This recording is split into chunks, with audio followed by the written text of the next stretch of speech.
Jessica. So here is all your food. So these are the veggie egg cups. They have eggs, obviously. They have a little bit of this like vegan chorizo, just a tiny bit, because I think it adds, well, you can kind of see like this one, that red is kind of like the spice and the flavor that comes from it. So just a little bit of that, and then some onion and spinach and tomatoes from my garden, which is still producing tomatoes, but probably not for much longer. Yeah, and then the other breakfast is the carrot cake baked oatmeal. And so normally, like I think I told you before all of COVID and everything, I cooked in people's kitchens, and then now I cook and deliver. So I have all these like meal prep containers. So normally I would make this in a casserole dish, which I did. But then I just cut it in half and put it in this meal prep container. And then this is like a cashew cream, like kind of frosting. It's not super, super sugary, but it's got raw cashews, lemon juice, a little bit of maple and vanilla, and that's pretty much it. So you can like drizzle that on top. Another thing you could do is like sometimes I like to eat this kind of just by itself, like as like a little piece of cake or like a bar. But also you could heat it up in a bowl and add like a splash of almond milk or whatever you have and eat it that way. Cold, warm, whatever, your choice. These are the gingerbread balls, so they just look funny because I had the lid on it, squishing them slightly.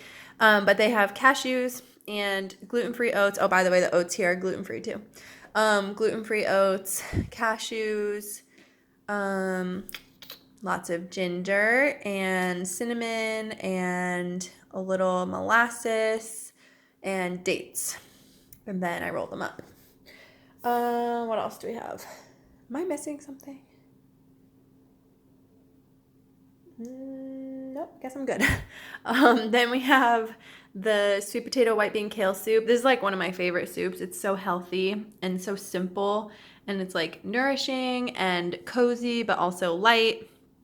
So it's got onion, celery, carrot, garlic, veggie broth, white beans, sweet potato, kale, and some like parsley, etc. Super yummy. And then these two, they're kind of similar. They're both like a veggie lasagna alternative type situation. But this one is the spaghetti squash lasagna, and this one you'll bake yourself. You can kind of see there's like a little bit of liquid. It just does that. But when you bake it, it tends to evaporate and like thicken up and kind of like set. But yeah, it's roasted spaghetti squash into noodles, and then the ricotta is the same on both of them, and it's a tofu ricotta. And I think you'll find it pretty good. I mean, I know you just had to stop consuming dairy, I believe. So, you know, it's not dairy cheese, but like it's pretty good. So tell me if you like it. This is the same, except the ricotta is rolled up in here with some basil.